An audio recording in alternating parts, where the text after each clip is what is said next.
Matchday 6 for Celtic. They are in Croatia to take on Dinamo Zagreb. It's full live commentary here on Sports and on BBC Radio Scotland. We'll hear more from Pat Bonner later. Our commentary team is James McFadden and Al Lamont. Thanks very much, Richard. Welcome to Stadion Maksimir in Zagreb on Champions League Matchday 6 as Celtic seek to continue the unbeaten run they put together since the humbling in Dortmund. Any sort of positive result tonight would be most welcome, but as you heard Brendan Rodgers say, an away victory in this competition is the next step he wants his side to take. And on the face of it, as we've been discussing, such a result is not beyond them tonight, coming into the game in fine form, while Dinamo have no wins in 5 and are ravaged by injury. Cause for optimism certainly for Celtic as they aim to end the 7-year wait for a win on their travels in Europe's elite competition. Celtic currently on 8 points and in 20th position in the group. The predictions are that 11 points would virtually guarantee qualification, so victory tonight would take them onto that. Of course, Dinamo are just a point behind them though in 23rd position, and will look to use tonight's game to get them back on track. Because it has been a difficult period for them. They actually issued a statement, the club, just in the last couple of days, making it clear the club itself is not in crisis. They intend to go into the January transfer market and strengthen, but they did admit that they are undergoing an injury crisis, and that is for sure. They have 15 fit senior players. The bench is made up of a handful of youngsters this evening. As for Celtic, well, they're pretty much at full strength. They don't get much stronger than the 11 they put out on the field tonight, and the bench looks strong as well. It is a season that has unfolded quite brilliantly for Celtic so far.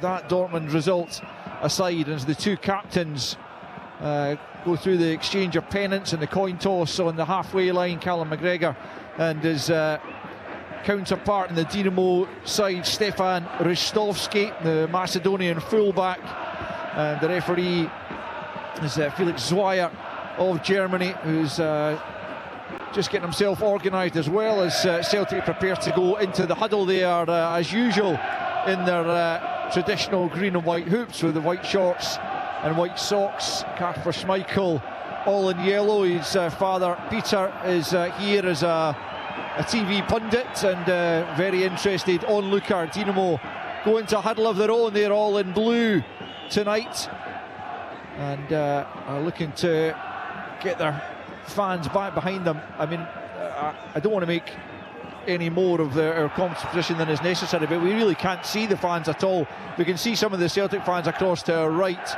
but I can only imagine what is going on in the rest of the stadium, I'm afraid. We will do our very best to accurately portray what is going on the pitch. It feels like we're kind of watching it through a letterbox, but enough moaning from me, because Celtic are underway, and it's Bernardo who takes the kick-off. Celtic going from left to right as we look at it from our little commentary bunker, and Celtic looking to enjoy some early possession at the back as Carter Vickers, restored to that back line, picks up possession. And although Celtic did record a clean sheet at the weekend, they had a few scares as Kyogo gives it away in the middle of the park, and that allows Rog to start the first attack by Dinamo Zagreb. On the left hand side now they've picked up, and it's Ronald Pierre Gabriel going all the way back to his goalkeeper, Daniel Zagorac, who clears out to the right hand side. It's gone out for a throw-in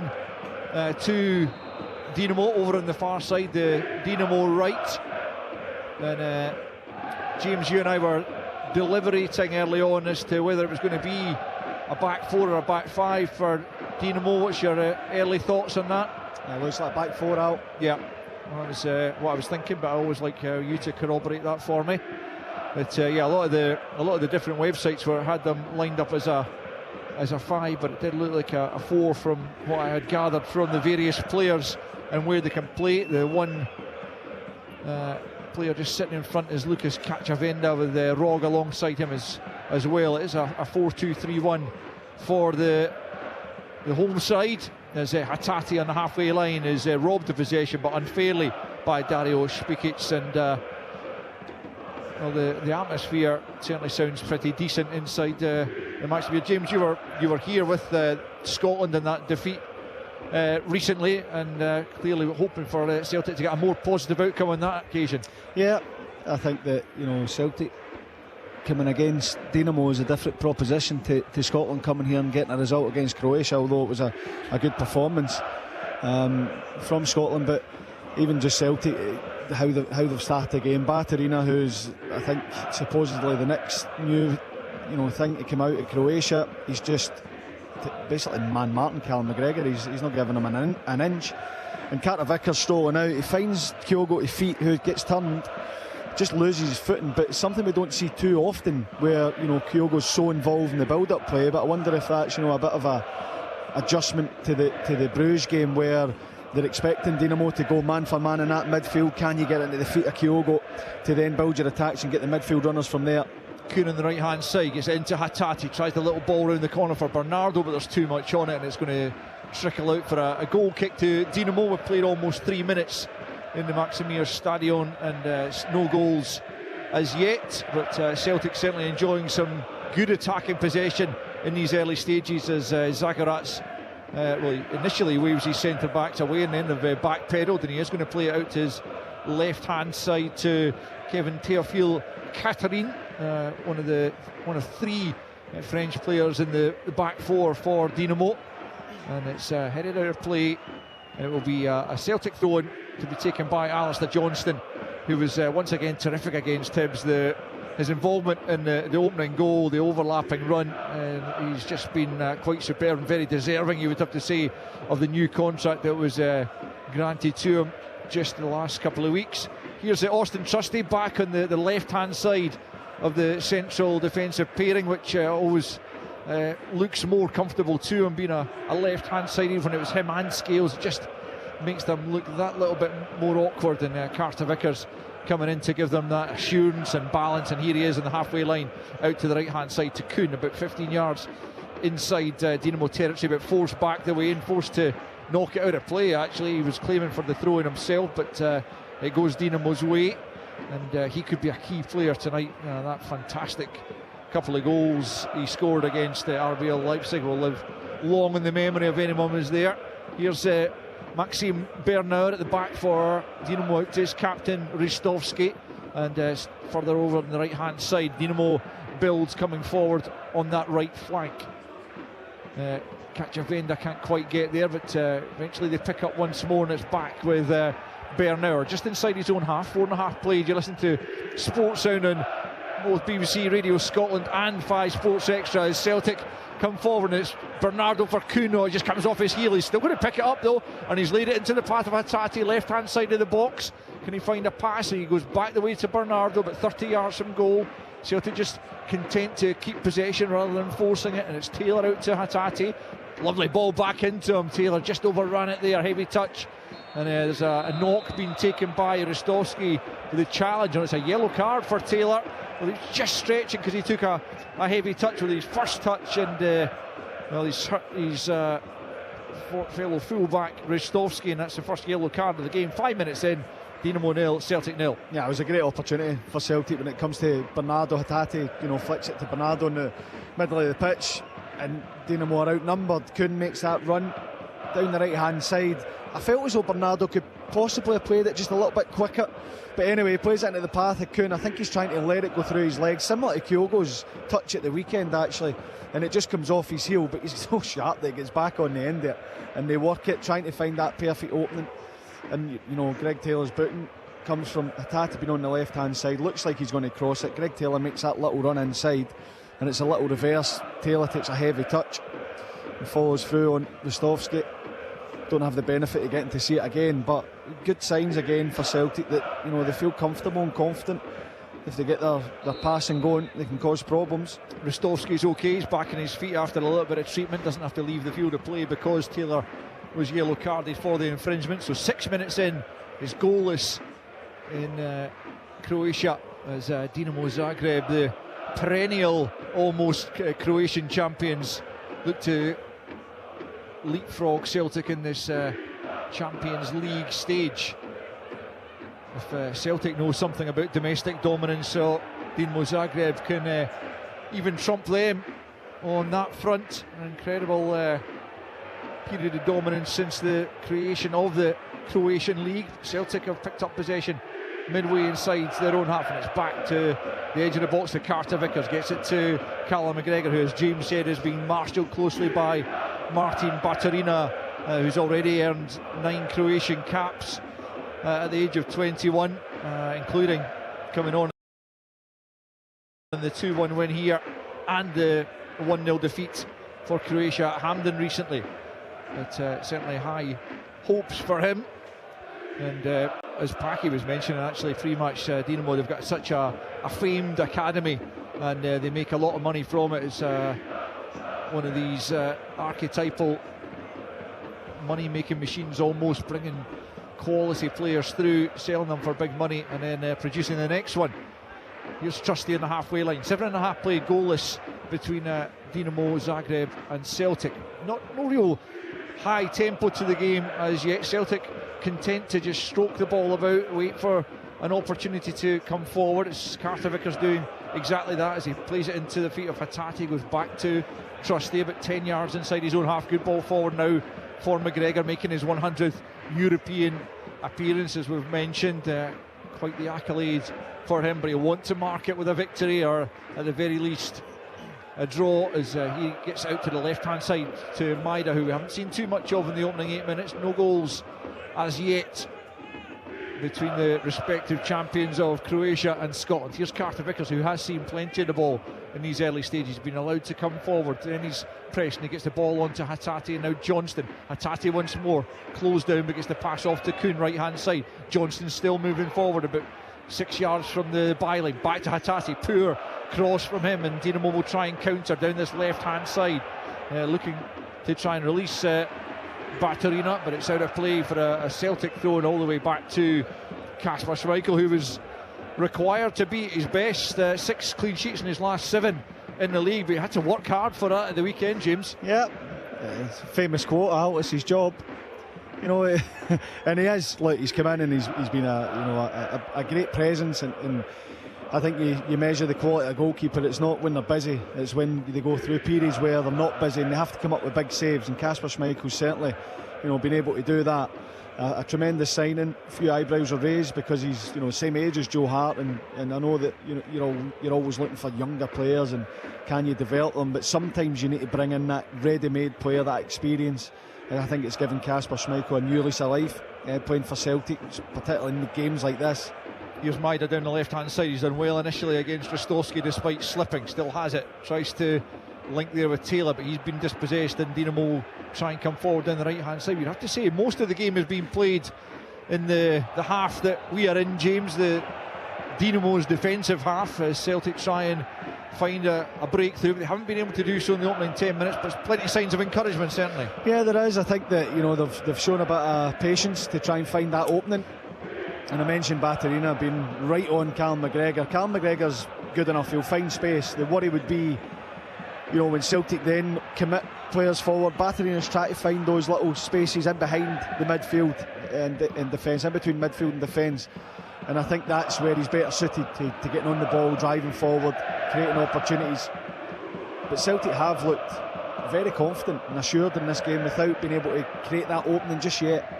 Here's Maida trying to do just that from the left-hand side into the feet of Bernardo. 25 from goal, little layoff for Hatate. He's forced back the way by Rog, and then Johnston gets out to the right-hand side to Kuhn, up against Pierre Gabriel, comes inside him onto that left foot as he so often wants to do. Goes back the way to Trusty, about 10 yards inside Dinamo territory, out to the left-hand side for Taylor in the book early for a late challenge on Rostovski.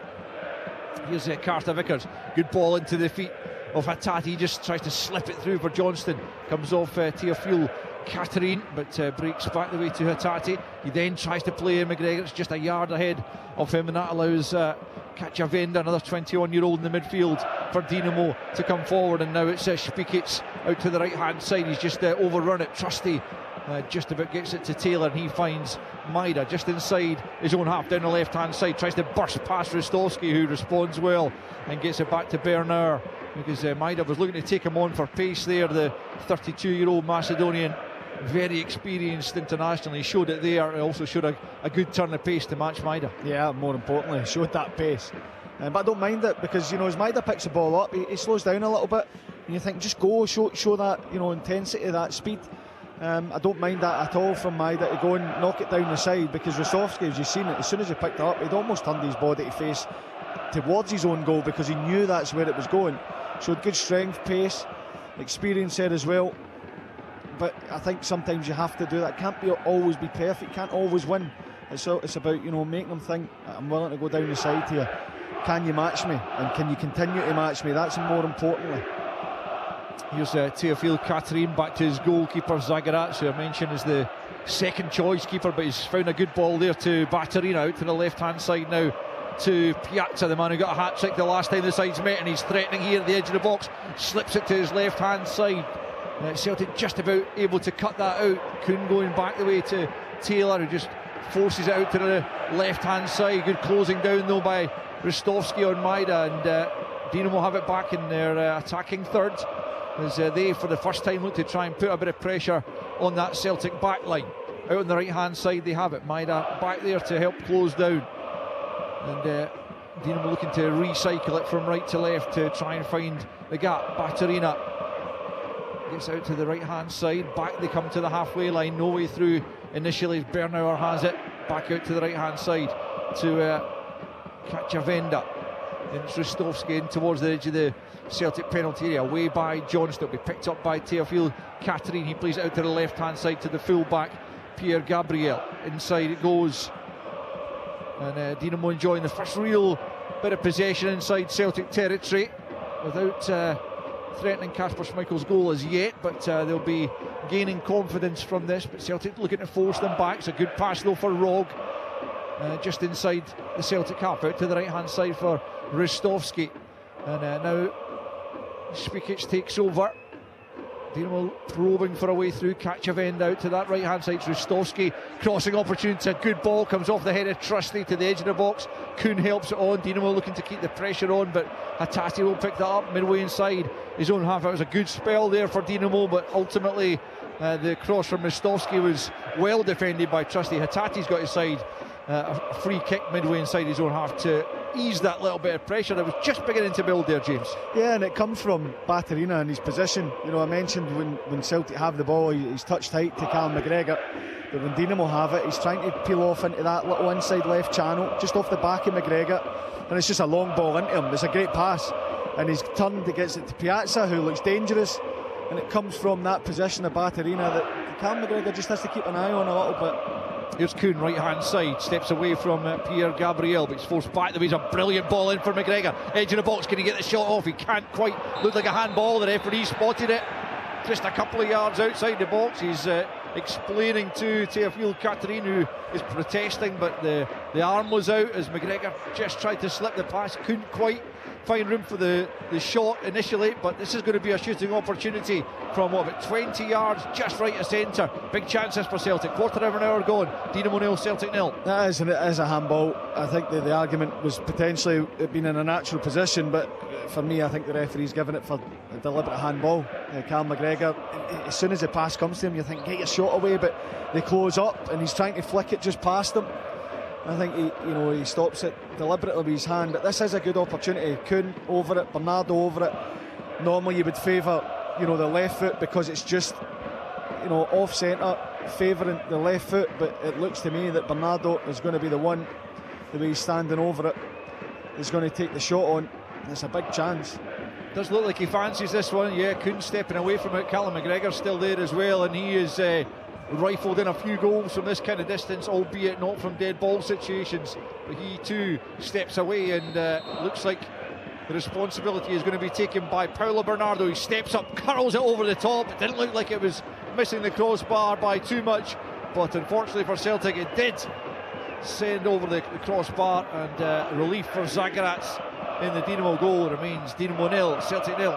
Yeah, sometimes they are a little bit too close to get them up and over. I personally, for me, I quite like that position, because you know you don't have to go with too much power. And I thought there was maybe an opening, because Kuhn had just come up the side of the wall, and it was Ristovski that was on the end, and he just came off a little bit to try and stop that pass into Kuhn. I wonder if Bernardo noticed that, could maybe then just whip it round the wall with a bit of power. Tati looking for Kyogo. He's offside though. The flag goes up as Teofilo Catherine got a touch on it, but Kyogo had just gone half a yard too early, and so it'll be a free kick just outside Dinamo's penalty area. So the best chance of the game so far, just a moment or two ago, the free kick from Paulo Bernardo, but just a few inches over the top. And so, as you're listening here to Sports Sound on BBC Radio Scotland and 5 Sports Extra, after 17 minutes in the Maximir Stadion, it's Dinamo 0, Celtic 0. Decent opening for Celtic, certainly, to this game, as Zagarats prepares to take the free kick, launches it long in the direction of Spikic. He's beaten to it. Maida will pick up left hand side for Celtic, still about 15 yards inside his own half, back the way to Taylor, and now McGregor plays it square for Carter Vickers. Just in terms of the chances that Celtic gave up to Hibs, these balls over the top, I'll just come back to that in a second as Johnston tries to bundle his way forward, but Dinamo have one possession back. Do you put that down to the absence of Carter Vickers, or is there more to it than that? Well, potentially. I think that he's so assured, he reads the game so well, and you can see the things he does. You know, when the ball goes up his side, he seems to be in the right position. He's got that speed, strength, the reading of the game. But I think also when you look at the partnership, he always seems to fill the position. He does the job you're expected to do. We see so often in the modern game where the centre-backs split and the full-backs go high and wide, and there is a big gap, but he has the values and the principles that you need as well, that if the ball's on the other side, you cover over, you sense the danger, you expect, or you cover over just in case your teammate misses it, or if there's a gap, you look and you can sense the danger. I think he does that brilliantly, and maybe it's not eye-catching stuff when he closes a gap and runs onto the ball and snuffs out the danger, but maybe you don't notice it so much until he's not there and there is a big gap and someone's bearing down in goal. I think it could be a wee bit of both. The fact that, as you said, two left footers playing together, I know they've done it and they've played well before, but just that rhythm of playing together, not quite there, the understanding. Johnston trying to force it through for Kuhn. It's going to be a Celtic throw-in deep in Dinamo territory on the right-hand side, about 15 yards from the corner flag. 19 played, goalless in Zagreb between Dinamo and Celtic, but Celtic enjoying plenty of attacking possession, and the best opportunity, a Bernardo free kick about 3 minutes ago that just sailed too high as Johnston puts pressure on Dinamo, but they're able to play out of a tight corner. But Johnston's back there to win it back. The Canadian plays it back to Trusty, who leaves it for Taylor inside the centre circle. Johnston once more back to Carter Vickers, who, as James says, such an assuring presence, a reassuring presence at the back for Celtic. You always look that bit more comfortable when he's in the side, as Maida picks up now on the left flank. Back comes Spikic to try and help his defence. It goes back to McGregor, and then Maida turns beautifully away from Spikic, runs into Ristovic, but it's broken back his way on the left hand side. He's won his side a corner on that left flank. The first corner kick of the game for Celtic. 20 minutes in, Dinamo 0, Celtic 0. That's that pressure to win the ball back. It's a great little flick from Maida as it comes to him. He's on the touchline, just little Cruyff turn, gets him facing the other way. But because Celtic have so many bodies in that area, when they win it back, then Maida's in again. And if he could have got that beyond the first defender, Kyogo's in the middle of the box, all alone. Yeah, just looking at the big screen, which has flashed up a stat that says 68% possession for Celtic in these opening 20 minutes, which is quite unusual, but it was something that Paki actually predicted that they would enjoy that. We'll get the views of Paki Bonner just after this corner. He's in our Glasgow studio watching events, but it's going to be Paulo Bernardo from the left-hand side to curl this one on near post. It's, I think, come off the head of a Dinamo player. Yeah, indeed, it's going to be another corner off the head of the striker Kalenovic, back at that near post to just cut out the danger initially, but it will be another opportunity for Paulo Bernardo to take this one short, actually, to Nicholas Kuhn. Just drops his shoulder, gets to the byline, left-footing, out-swinging cross. Maida went up there, but it was nicked away from him. Comes back the way to Hattati, back out to the left-hand side. as Taylor lifts it forward looking for Bernardo. Again it's Kulenovic back there helping out his defence. It's headed forward, but that'll just bounce out of play and harmlessly out for a goal kick to Dinamo. 21 and a half played in Zagreb. It's Dinamo 0, Celtic 0. The views in the opening almost quarter of the game from Paki Bonner. Yeah, it's been a little bit cat and mouse, hasn't it? You know, Celtic lots of possession, but it's been slow possession, not taking any risks really. And you're looking maybe at the wide guys, and you've seen Maeda, if he does get behind them, that's the area to exploit. I don't think they're going to do it probably through the middle, and maybe just taking a little bit more risk in the wider areas. Kuhn, every time he gets the ball, seems to be going backwards rather than going forwards, but overall they're controlling the game very well, and that, but just maybe a little bit more movement. You're looking at also being sort of man for man in the middle of the pitch, just a little bit more movement to try to free a player up or free up a bit of space would be interesting.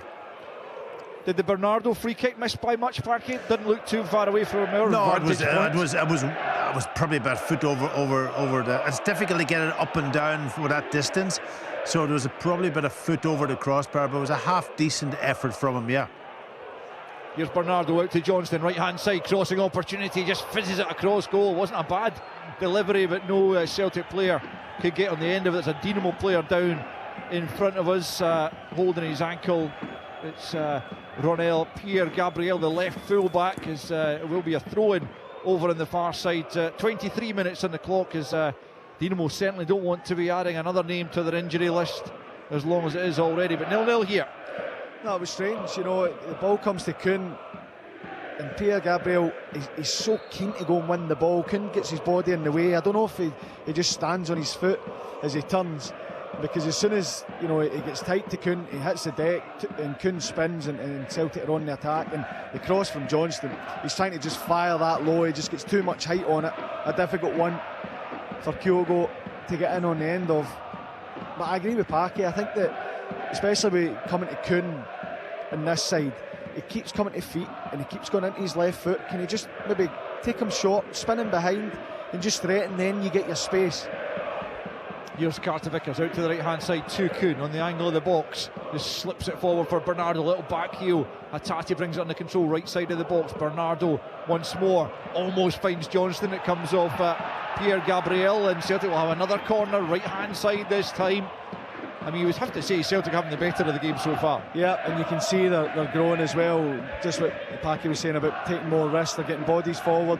Bernardo, Hatate, Kuhn, Johnston all over on this right hand side, probably within 10 yards of each other in a little box, and they're causing problems from it. Bernardo from the right hand side, outswinger this time, headed away initially by Bernauer. Kuhn will go and try and keep it alive for Celtic, but he's been beaten to it by Baturina, who shakes off his fellow number 10 and comes forward over to the left hand side. He tries to play in Kulenovic. It wasn't a good ball, but it will find its way all the way back to Schmeichel. McGregor now to the right of his penalty area, back to Schmeichel, who's forced into a hurried clearance, and at last the home fans have something to cheer about. A bit of pressure from them up the other end, away to our left hand side, as Dinamo look to build once more through Cacciavenda. Back the way it goes to Teofil Catherine, and now Marco Rog in the middle of the park.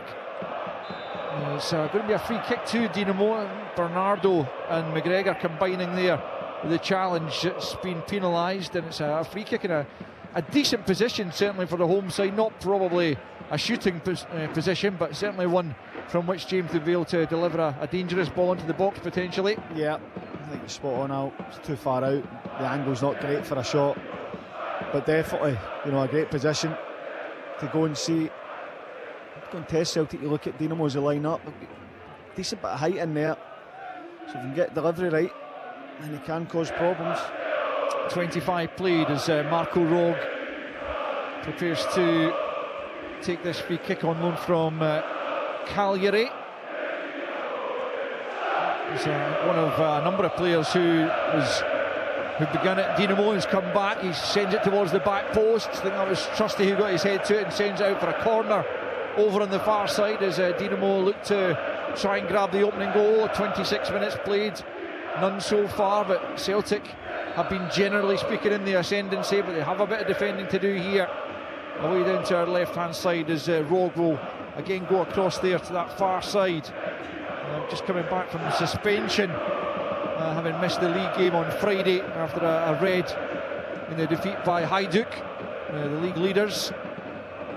Here is Rog, right footer from the right hand side, similar to Bernardo just a moment ago. It looks like it'll be an outswinger as Dinamo look for the opening goal in the game. Celtic would be ruining not having capitalised on the early pressure if they to fall behind here. Comes off McGregor, and then a Dinamo player, by the looks of the back of a Dinamo player, and it just bounces harmlessly behind Kasper Schmeichel's goal and out for a goal kick. 27 minutes in, no real threat, you would have to say, to the Dane thus far, and it's still Dinamo 0, Celtic 0. No, it was two opportunities for Dinamo to try and put Celtic under a bit of pressure defensively. I thought the wide free kick, although it was a good position, I didn't think it was a great delivery in that one there. You know, Callum McGregor's getting up ahead of Kulenovic, who looks like he's about 6'3" potentially, and it comes off his back and out for the goal kick. But you still have to be wary of it, because you know Celtic have dominated possession. They've looked good without really being able to provide that real moment where you think, right, we can put the ball in the back of the net. But you're talking about a team, whether they're in disarray or not, or whether they're in crisis, they've got good players, and moments can change games. So it's not to get too comfortable. But Celtic they're looking pretty confident and comfortable at the minute, but they need to show maybe a little bit more going forward, a little bit more edge, a bit of zip, and try and really cut Dinamo open.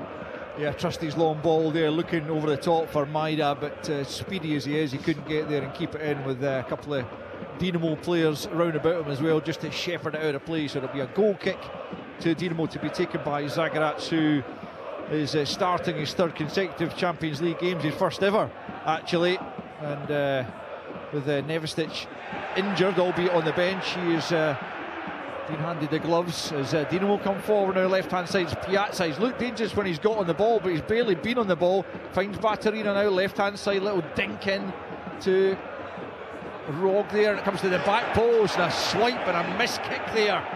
That was a decent opportunity for Kulenovic, and he completely got that wrong as it fell to him just inside the box. Swung the right boot at it, but sliced it well wide.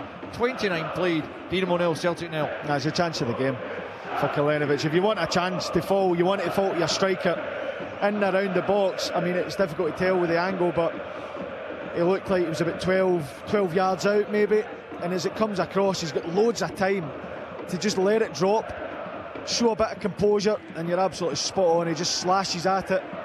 Decent play down the left hand side, as you said, with Piazza, Batterina, and that's the chance for Dinamo.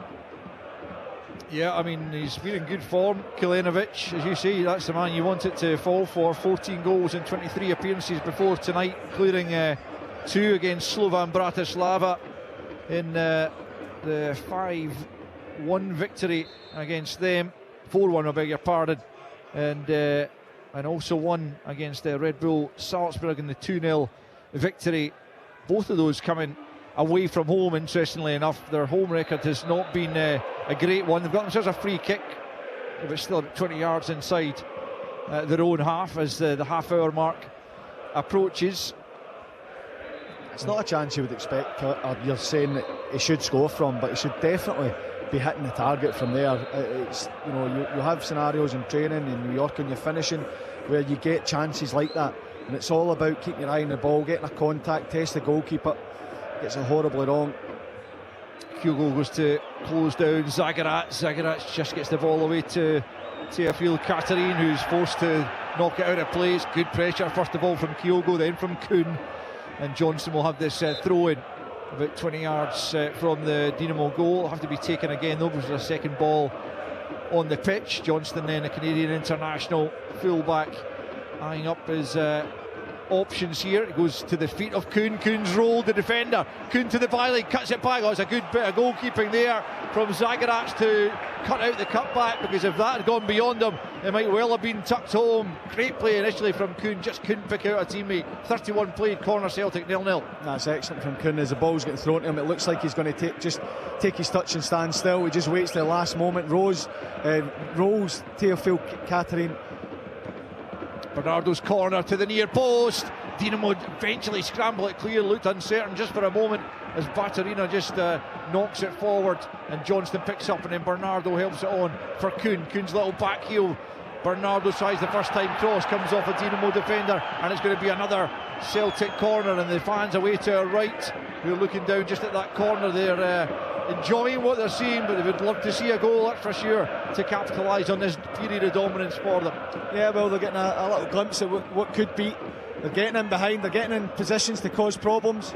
Short one taken to Kuhn, back to McGregor now on the angle, dinks it towards the back post, it's over Kyogo, and trusty there was at the back post, just trying to knock it back across goal, but he couldn't get the connection he was looking for and just knocks it behind. But you've seen Celtic work that type of corner on many occasions already this season, and that occasion didn't quite come off, and so after 32 minutes it remains Dinamo 0, Celtic 0. No, it looks like it's a good chance. Obviously we can't see it again, but Callum McGregor's in that little inside right channel, and it's a little clip to the back post. Initially I felt as though Trusty could go and meet it and head it back across, but maybe the fact that it goes, with the left, try and stretch and get something on it. Here's Batterina towards the Celtic goal. That's blocked by Trusty at the edge of his own box, picked up by Hatate, forced back the way under significant pressure, but he showed good strength and poise to bring the ball away down the right hand side. Now look for Kuhn, who will dash after this. Teofil Catherine's with him, tries a little back heel to get away from the defender, but it's good defending from the big Frenchman. He gets it away down the left hand side, dealt with that well, you would have to say, and now forward comes Piazza. McGregor comes over to the Celtic right to show him in field. Bernardo's out there helping as well. Dinamo managed to keep possession though. Here's Rog, gets it back once more, left hand side. The Dinamo fans trying to get behind their side. 12 minutes to the interval, 0-0. You listen to Sports Sound on BBC Radio Scotland and 5 Sports Extra. No goals in the Champions League between Dinamo, the creation champions, and Celtic, the Scottish champions, as there's a free kick going Celtic's way on the halfway line for a crude challenge by Dario Špikic, and Celtic will get the free kick for the foul on Taylor right on the halfway line. So Brendan Rodgers, you would imagine, be very satisfied with large aspects of what he's seeing so far, but crucially haven't really been able to carve Dinamo open. The only clear-cut chance has come from the free kick, albeit Kuhn almost creating another just a couple of moments ago, but Zagorek's doing well to cut out the cut back as Kuhn, he just caught Pierre Gabriel there, but the referee and the assistant don't agree, and they've given the throw-in to Celtic just inside the Dinamo half, right hand side as Johnston comes forward. There's a lot of pressure going in there, and 2 Celtic players have gone down. The referee's not happy with what he's seen. It's going to be a Celtic free kick, and I can't actually see because of the dugout who the Johnston, it's down. Yeah, but I can't see who the Dinamo player was. Looks like it's Kalenovic has been shown the yellow card, but also Rog. So I think Rog made the challenge. Kalenovic, I think, has been booked for rushing in and protesting, but what Rog's managed to do there is take Johnston and another Celtic player out at the same time, and as you say, James, it's Johnston who's stayed down and taken the brunt of it. Yeah, I mean, it's hard to see exactly what happened because the dugout's in the way, but you can see that Rog has a lunge towards Johnston. I don't know how much contact, where he catches him, how much force is in it, but certainly Johnston needs a bit of attention. And I understand it's frustration at times, but it looked, from what I could see, that it was a foul. Kalenovic unhappy. Packy Bonner back in our studio. I wonder if you've had a better view of that than us. Yeah, he actually slipped a little bit. He was kind of almost pushed over by Bernardo, and his footing went away, and that almost then forced him to kind of almost go into Johnson. So it was more of an accident, and he is listen, he showed he was upset for getting the booking, but it looked worse than it actually was, and probably the referee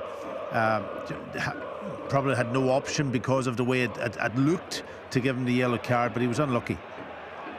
Here's Bernardo trying to bundle his way through down the right hand side. Maida takes over into the 6-yard box. It's gone out of play though, actually. Assistant referee flagging on this near side, and the ball had crossed the goal line before Celtic were able to get it back across goal, and so it will be a goal kick. We've got 9 minutes remaining in this first period of the early Champions League kick-off.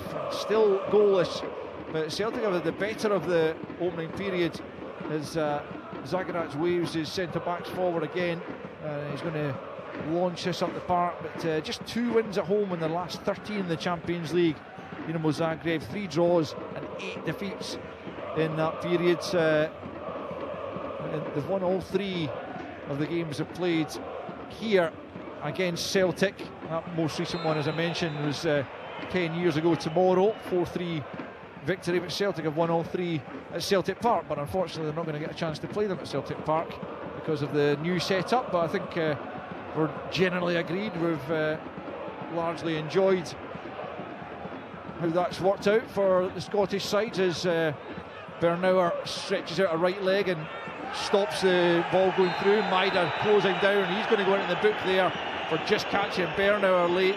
Yellow card is going to come the way of Celtic's top Champions League scorer, and I suppose when you press the way that Maida does, James, there are times where you are just going to catch the player and fall foul of the officials. Yeah, because you're always looking for him to go at that speed that he goes at, and if you just miss time it slightly, I think Bernauer makes quite a bit of that. I'm not saying he doesn't foul him, but he's rolling about as if Maida's been really late. I think it's just a split second too late.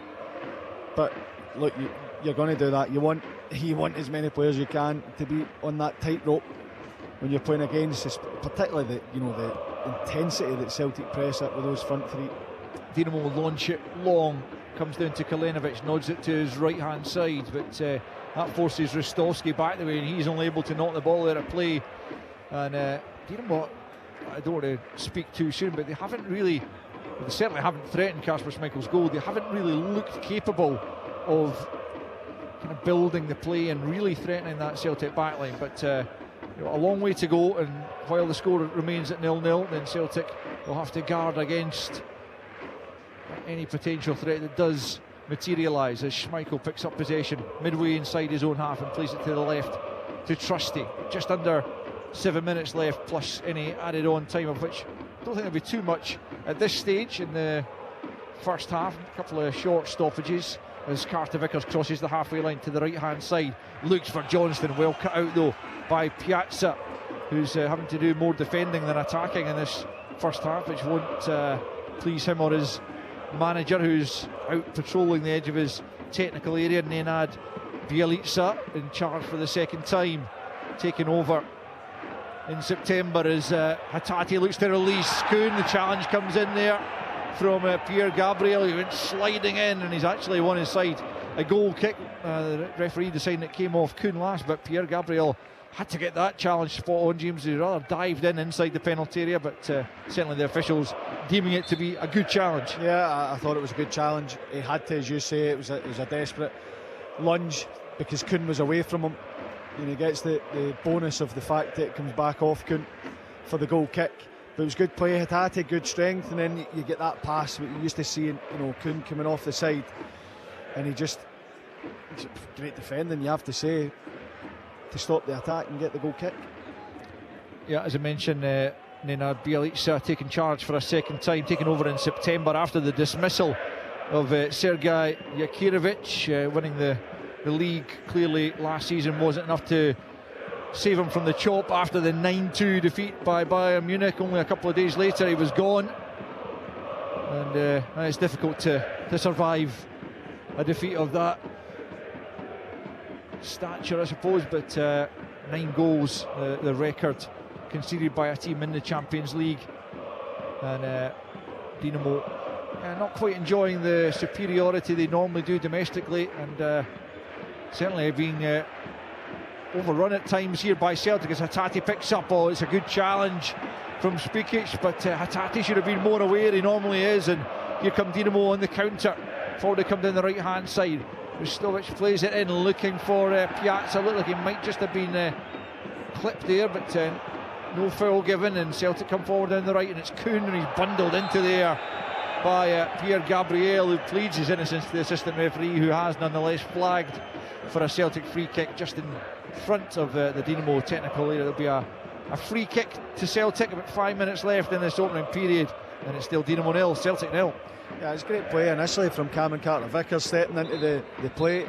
I mean, he squares it to Hatate. For some reason, he feels like he's got loads of time and space. He just slows down. Dinamo go on the counter, and I suppose, you know, the feeling for Dinamo is they can go and, you know, catch Celtic on the break. But what happened was they go and commit bodies forward, one pass, and Kuhn's beyond that back line, and they're scrambling then to get back in. So it kind of knocks the stuff and the confidence out a little bit, and maybe, you know, Dinamo will try and counter away a few less numbers because they know that Celtic are then dangerous again on the counter. It's thrown over on the far side to Dinamo. 3 minutes left in this first period, just a little bit more than that, plus any stoppage time as Bernauer knocks it long down the right hand side. That will be ushered back to his goalkeeper by Carter-Vickers. Just gets enough on the header before Kulenovic steps in. I'm sure he's still having some nightmares about the own goal he scored against Bruges. Cameron Carter-Vickers is one of the very few blips in his entire Celtic career, you would have to say. He's been pretty tremendous as long as he's been fit. That's been the only other blemish, is the amount of games he's actually missed. But a big American centre-back, something of a colossus there for Celtic, as McGregor has it on the centre spot more or less, comes forward a few yards, then plays it to Bernardo. Celtic still enjoying 68% possession according to the big screen away to our right, as Hatate has it left hand side now, midway inside Dinamo territory. Can they do something meaningful with it? They've not forced a save of any real note from Zagreb, whose only bit of work really was to cut out a cutback from Nicholas Kuhn, which in itself was dangerous and had to be dealt with, as Dinamo almost play themselves into trouble as Špikic slides in and almost lost possession, but they still have it now on the halfway line. Kulenovic looking for the pass here, but it doesn't come to him, and Bernardo will pick up, and then Hatate lifts it forward. Chance here perhaps for Maida, but just back to the keeper as Teofil Catherine got his body between ball and Celtic player and ushers it back to Zagreb. And with about 90 seconds remaining in the 45, it's still Dinamo 0, Celtic 0. Yeah, I was just in between Maida and Kyogo. It was for neither of them really, and the two of them maybe just left it to each other, but there was a chance before that, before the couple of passes to then get the other side of the midfield. Kuhn was in. If I think it was McGregor had got his head up and played that ball earlier, forward quicker, and Kuhn was bearing down in goal. Kuhn trying to get the better there of Pierre Gabriel, who does well against him on this occasion, but it's been a good battle there between those two on this Celtic right hand side. McGregor doing brilliantly there against Baturina to win possession back. The wise old head of McGregor getting the better of the up and coming youngster, as Schmeichel plays out to Trusty. We're inside the final few seconds of the opening 45, so all eyes on the German fourth official, Florian Bach-Stewart, who has his board in his hand to show us exactly how much will be added on in the next few seconds. Celtic have it. Trusty just inside his own half, plays it square for Carter-Vickers. Carter-Vickers just stands in the ball and then goes back to Trusty just inside his own half, plays it out to the left hand side to Maida. Maida first time ball on, it's a careless one, and Bernauer read that one and is able to step out. A chance here perhaps for Dinamo to build something in a couple of minutes that are added on. Down the right hand side they come, Ristovski into the box, chance there for the near post. It was for Kulenovic, who met it first time and couldn't get it on target, as Michael just watched it drift wide of his near post. But that's the best chance that Dinamo have been able to create on that right hand side, but Kulenovic again failing to hit the target. Dinamo 0, Celtic 0. Yeah, it's another big chance, a poor finish from him. He does brilliantly initially when the ball goes wide. He just peels off the back, the Trusty then makes that dart across the front, and he just doesn't get the contact. Potentially, you know, goes maybe too far beyond that near post, but it's a decent opportunity. It's Baturina again picking up the ball in space in behind the midfield and you know, setting Dinamo on the counter, but poor finishing again for the big striker. Yeah, which is just as well for Celtic, as a couple of the Dinamo walking wounded make their way towards the tunnel as Maida comes in the left hand side. Cut back for Bernardo. Why did he not just try and direct that towards goal? He tried to bring it under control, but they've lost it, and it's Hatate into the box, and he tries to feed Bernardo when the shot looked on, and a couple of times there Celtic passing up chances to shoot when really it looked on to have a crack at goal, and in the end they tried first of all Bernardo to control it, then Hatate to pass it, and so with just a few seconds left in this first period it's still Dinamo 0, Celtic 0. I thought Hatate had the shot and it was deflected there. I can't believe he's tried to pass it. I mean, it's not ideal for him. He is slightly off balance, but I think just try and get a shot away. You're in the middle of the goal, try and hit it through the legs of the defenders, goalkeepers. It's difficult to set when that happens. But again, Celtic with a little chance to go forward and hitting back. Anytime Dinamo have gone forward, and if they've had any joy or not, Celtic have managed to hit them back pretty quickly. Kyogo had made a great run, and Maeda goes for the cut back. And actually, I know that's the half-time whistle. I thought that Paulo Bernardo should have went with his head rather than his foot and tried to get that towards goal. Yeah, either way, the effort on goal looked on, but that is a half-time whistle, as James says, and no goals in this first period. The first half that has been dominated by Celtic, but the stats away to right on the big screen tell us there have been no shots on target from either side, and it's been a very different goalless first half to that one that we saw out in Bergamo against Atalanta, where Celtic had to try and contain the Europa League winners. This time they've really bossed proceedings, but without being able to actually cut Dinamo open. They had a good chance in 17 minutes when they won a free kick just outside the penalty area, but Paulo Bernardo curled that one maybe a foot over the top of the crossbar. At the other end, Kalenovic has sent a couple of efforts wide where he probably should have done better, their top scorer, but Bernardo and Hatate both passing up opportunities to shoot inside injury time there when the opportunity looked to be there. But at half time, despite Celtic dominating first half proceedings, it is Dinamo 0, Celtic 0. Dinamo Zagreb versus Celtic. Shoots and scores! Celtic in the Champions League. Oh, it's fabulous! What a strike! Absolutely incredible here! Football from Sports Sound on BBC Radio Scotland. The Scottish League Cup final lives here this weekend. Huge scenes of celebration away to our left here at the National Stadium. Rangers are looking to retain the trophy. Their hopes and dreams of keeping hold of the League Cup go on. But Celtic, who were rampant in reaching the final, stand in their way. Celtic are the brilliant best tonight, thumping Aberdeen. It's the Scottish League Cup final. Celtic Kyogo will score! versus Rangers. And Rangers have turned it around! Sunday afternoon on BBC Radio Scotland and Sounds. Could be quite an afternoon at the National Stadium. Make sure you join us for full live coverage of the first major final of the season. Either Celtic or Rangers will be collecting the silverware. That's live on Sunday. The guys will have all the action Saturday, of course.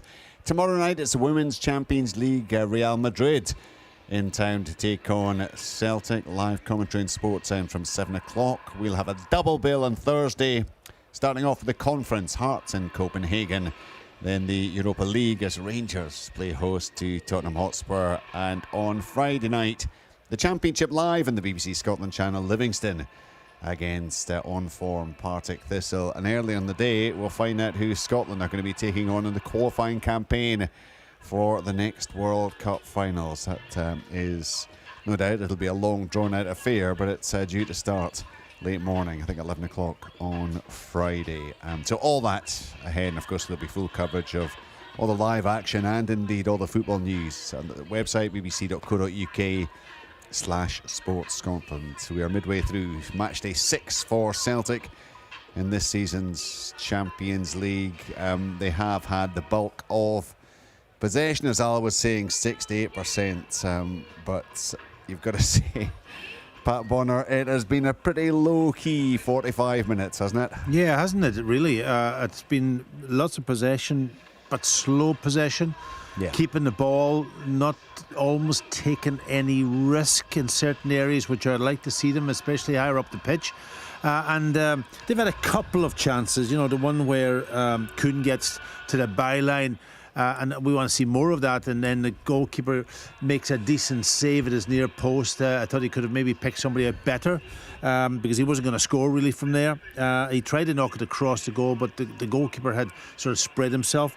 And that opportunity that Hatate had at the edge of the box when he passed instead of taking the shot on, because he's got the quality to do it. Those little decisions have let them down, but overall they haven't had a lot of opportunity in the attacking third to test the goalkeeper, but lots of possession, as we say. I think the opposition have set their stall out and have done a job on Celtic a little bit, knowing that they weren't maybe going to have much of the ball. Batarina, the young lad, has done a job on McGregor. He's almost man-marked him, and then he is the danger man when they do win the ball and the break. He's the one that has got the bit of quality that can run off McGregor, so that's a little bit of a danger still. I think the two fullbacks have done decent jobs on Celtic's wingers, especially over on the left-hand side, Maeda. I think Ristovski, who's kind of almost sticking with him, man marking, not coming into cover, but it's really staying tight and matching his runs. And then on the other side, Pierre Gabriel is doing a job on Kuhn and forcing him backwards and getting very tight on him every time he gets the ball.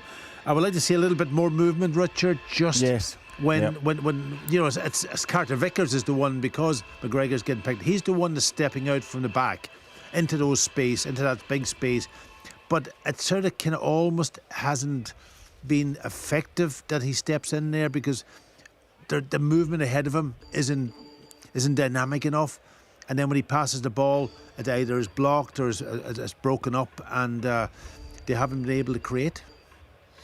Yeah, I did ask you beforehand, are we likely to see Celtic putting on the kind of performance that we've seen in domestic football? I mean, they just simply haven't done it with the pace, the intensity that we see at home. I mean, is this partly down to Brendan Rodgers adopting that pragmatic approach, perhaps, rather than just going for, well, not going for broke, but you know what I mean, Pat. As they do I think you're caught in that way, because you're not sure of the opposition in that first half, whether they were going to, hit them on the counter attack, and they're a little bit of caution. They don't want to give the ball away and then suddenly get hit.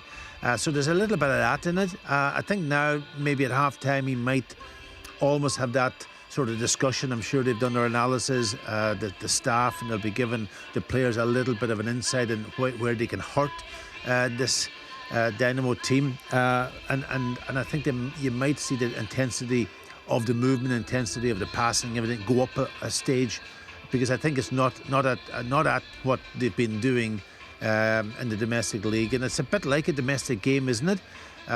Although I think, there aren't many domestic games where Celtic reach half-time without having a single shot on target, are there? No, but the possession-wise, they have dominated possession. But that's the point, what I mean, really. Normally when they have that possession, they make it count. Yes. In the sense that if they haven't scored, they have at least caused serious issues for the opposing defence. They just...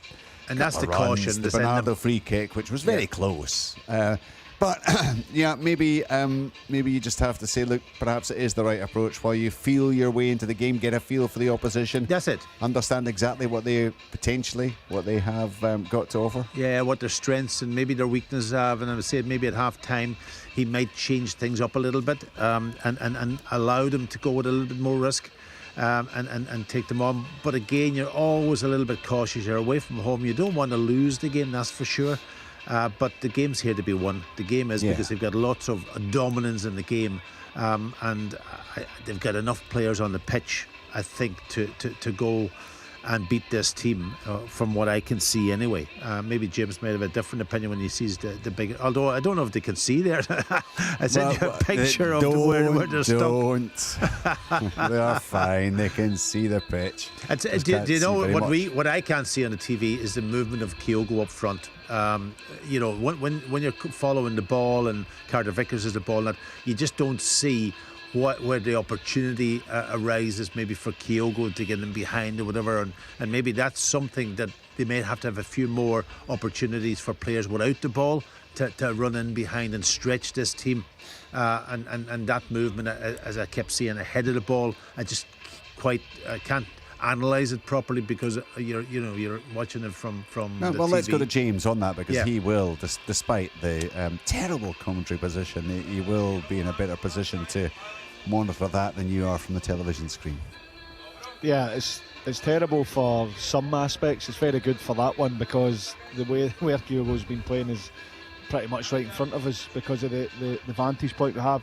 I think interestingly it's that, Packy, the first time Carter Vickers stepped in, totally missed the midfield, comes to the feet of Kyogo and he gets turned, he just loses his footing a little bit, and he's done it a couple of times since where they've used that pass because Dinamo are getting tight to the midfield and Kyogo's maybe took an extra touch or he's slipped and they haven't had that, the speed. It's probably the speed for me.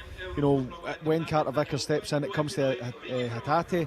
He feels like he's got loads of time. That's when you need to up the tempo, and that's where they've struggled a little bit. But I would say that's not in terms of quality. I think they are a good side, Dinamo, but it's probably got a feel of a domestic game for them to an extent where eventually you'll get your chance, eventually someone will switch off, eventually they'll tire and you'll get the space will open up because they've been so aggressive. As you said, when it comes to Maida and Kuhn, both fullbacks are so tight, they want to go and force them back as much as they can. Can they then just step forward, spin in behind and just have a little clip ball over the top to make the defenders think, because they're still coming to feet and they're still looking for that perfect opening.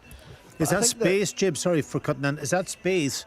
Obviously, the two fullbacks are staying fairly tight on two wide players. There must be space down the side of the centre halves for either a midfielder to run beyond or Kyogo to spin in there. Yeah, there is, but there's also space for the wide men to run in there. And then you get the fullbacks going, old school and going overlapping. We don't see too many overlapping fullbacks these days, but that's what you have to do. You have to move them. They look like they're going to go in the back four. They're going to sit off the ball. They're trying to go man for man, Batterino and Callum McGregor. So they're leaving the spare man as being a Carter Vickers or Trusty. And at times when Carter Vickers driven forward, the space has opened up because at some point then, Kalenovic or Batterina's then, step to go. And then you're getting at the back line, but maybe just that speed's not been there. There have been glimpses at times when they've got down this right hand side, they've overloaded and got Bernardo's come over with Johnston and Kuhn. Hatate's joined in at times as well, so they have had opportunities, and maybe just that speed in the final decision has been missing. But there'll be no panic from Celtic, absolutely not. They've been in control of this game, and even when Dinamo have gone in the break, the recovery's been excellent, and what they've managed to do every single time is hit them back. So that can be tiring, that can be deflating for Dinamo to say, right, if we sit in and we get a chance and we go in the break, then we can cause them problems. But anytime they do that, it just comes straight back. So eventually they'll maybe make that decision. A couple of the players will say, I'll just sit back, because every time I go, I feel like there's a potential to be exposed. Yeah, Richard, a couple of bookings too that I kind of worry about slightly. The Greg Taylor one, I'll tell you, the problem with that type of foul in Europe, you're never sure. It was a booking, but could he have taken out a red card? And that could change the dynamic of the game. Absolutely. I mean, he wasn't, I'm going to say follow through. He wouldn't follow through in terms of trying to hurt the player, but he caught him on the follow through. And it was late. And the studs caught him very low on the ankle or the foot. So the Maeda booking was not a booking as such. He can almost just he was a little bit late, but he caught him just with his knee and the player but he's booked, and that's the problem, and if you got a couple of players booked, it only takes. It looked like Ralston was going through a vigorous warm-up. I wouldn't be surprised to see him emerge for the second half. Wow. Well, of course, Alistair Johnson feeling the effects of that challenge. He took the knock, didn't he? But Roach got cautioned in that one. Just a measure of where Celtic are right now. If they get a win tonight, they're on to 11 points. The perceived wisdom seems to be 10 points guarantees a top 24 place. You're probably needing 15 or 16 points for a top 8 point and missing out in the playoffs altogether. So if Celtic can get on to 11 points tonight with young boys to come and potentially 14, they could be looking at a seeded spot in the playoffs. But but sadly, the way this league is shaping up, even a seeded spot could land you a game against Man City, PSV, Juventus, Real Madrid potentially. So I don't know if there's any great benefits the way the league is panning out. But the importance of this tonight, a win, And they know that they can at very least look forward to the playoffs, which would be fantastic with that game against Young Boys. And then, Richard, of course, finishing off against Aston Villa. Yeah, I wouldn't be too unhappy with coming out of here with a point. I'll be honest with you. I think it's a tricky enough tie. The game is on a knife edge still. You're looking. It only takes it only takes a shot or a cross, and they've got a bit enough quality up front. You've seen the one that was hit into the near post; he didn't quite connect. So it just takes that moment, and they have been up the pitch and in dangerous positions. So that's where I would like to see if Celtic get the goal. I think they'll win the game, no question. But I wouldn't be too unhappy if they came away here with a draw. The teams will be in fact, they may well be re-emerging. I guess here a little stirring among the fans there, and Pat saying he would settle for a draw. I'm sure that Celtic I would like a win, but of course, I would settle for of course. You're used to winning. That's the problem, Pat. It is Girona 0, Liverpool 0 in the other of the early kickoffs. The rest of the matches, of course, not getting underway until later on this evening. A reminder that there's a double bill on Thursday. Conference League initially, Copenhagen against Hearts. Europa League after that, Rangers against Tottenham Hotspur. Big night ahead for both Scottish clubs as they look to book their places in the latter stages of their respective competitions. Celtic certainly eyeing up further progress in the Champions League. Halfway through, it is 0-0 in Zagreb against Dinamo. More to come from Pat Bonner as we return to our commentary team of James McFadden and Al Lamont. Thanks again, Rich. Yeah, Brendan Rodgers has just emerged up the steps and out the little tunnel, and behind him is Anthony Ralston, fully stripped and presumably on to replace Alistair Johnston, who did take that knock towards the end of the first period, and looks like he is not going to be able to continue.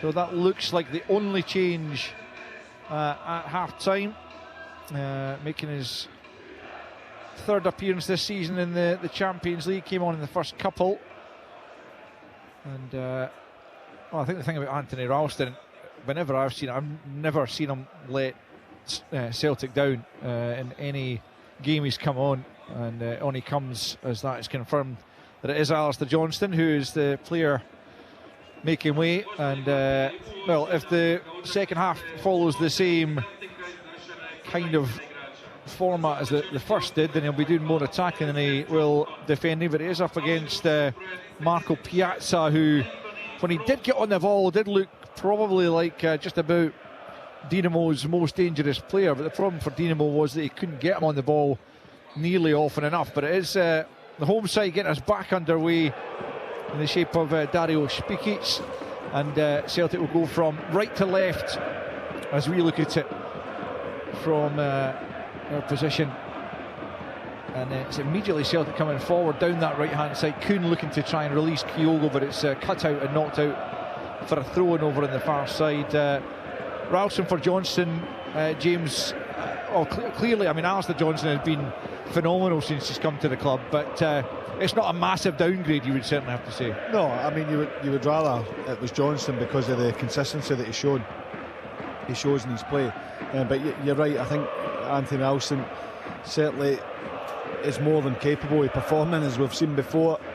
It's just a tough one to come into because, as you say, Piazza looks a real danger man, and Celtic look really comfortable, and any kind of disruption sometimes can cause a problem. But normally Celtic, we see how much an impact their subs have. Celtic looking to come forward down the left hand side. The draw with Atalanta 6 weeks or so ago was just the second time they've managed to avoid Champions League defeat away in the last 10. They've lost the other 8. The draw with Shakhtar a couple of seasons back was the only other one, conceding 36 goals in that period. But well, they should be at the very least looking to add another draw to that tally this evening, and if not, a victory, as Carter Vickers picks up from Schmeichel and then plays it square midway inside his own half to Austin Trusty. You listen to Sports Sound on BBC Radio Scotland and 5 Sports Extra, where Dinamo Zagreb and Celtic are doing battle in the sixth game in the Champions League stage. 0-0 as Maida works back to dispossess Ristovski, and then it's knocked back by Carter Vickers. Just enough pace in it to get to Schmeichel, but it's a poor attempted pass by Schmeichel, and it's picked up by Spikic. And Paki is saying, although Celtic have had the better of this game, it is still on a knife edge, and Celtic don't want to be offering the hosts any real encouragement here to go and try and find a winning goal themselves. Here's Maxime Bernard, the French centre-back, playing it forward for Spikic.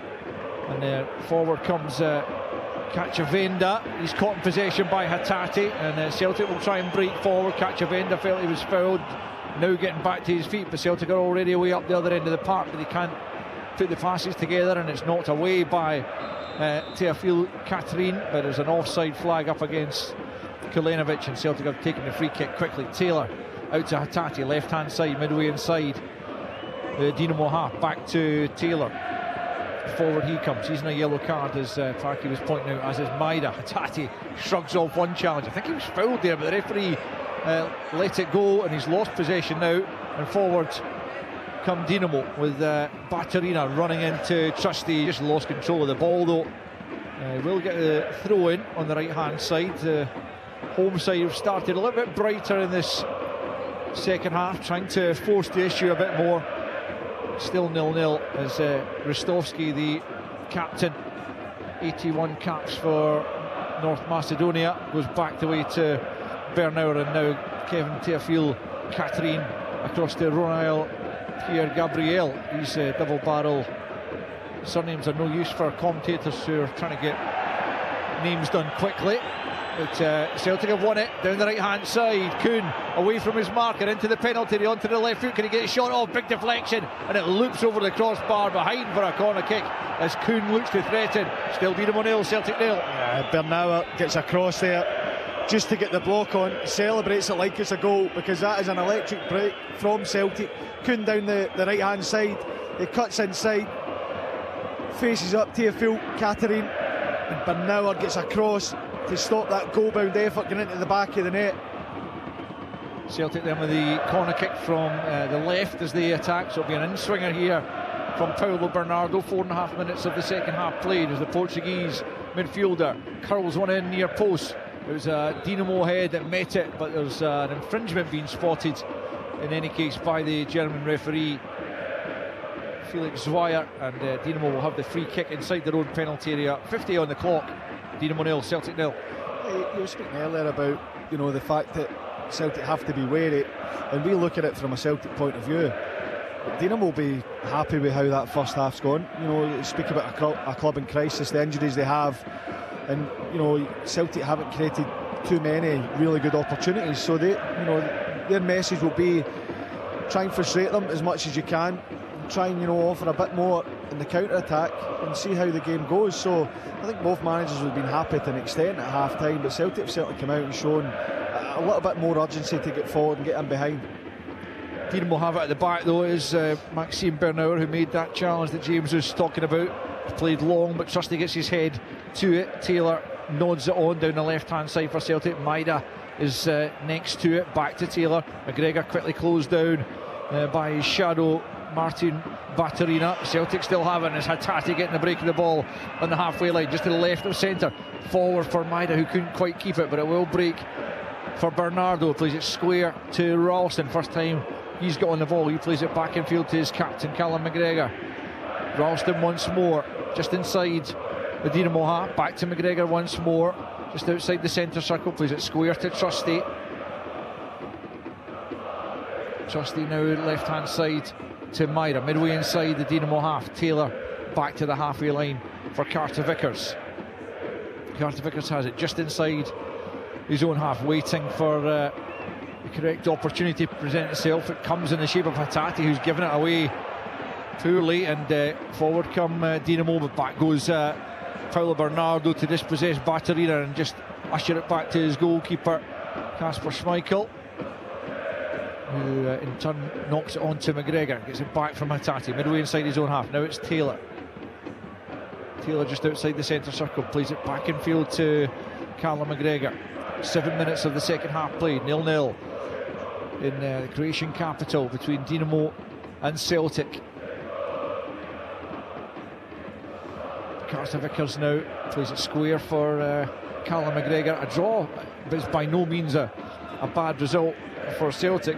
Looking at Dinamo's next matches, if they've got ambitions of progressing, they're away to Arsenal and then home to Milan, so you'd have to think that this does represent their best chance of getting more points on the board, but a point might not be enough if they're to pick up no more. But here they come, looking to try and get their noses in front.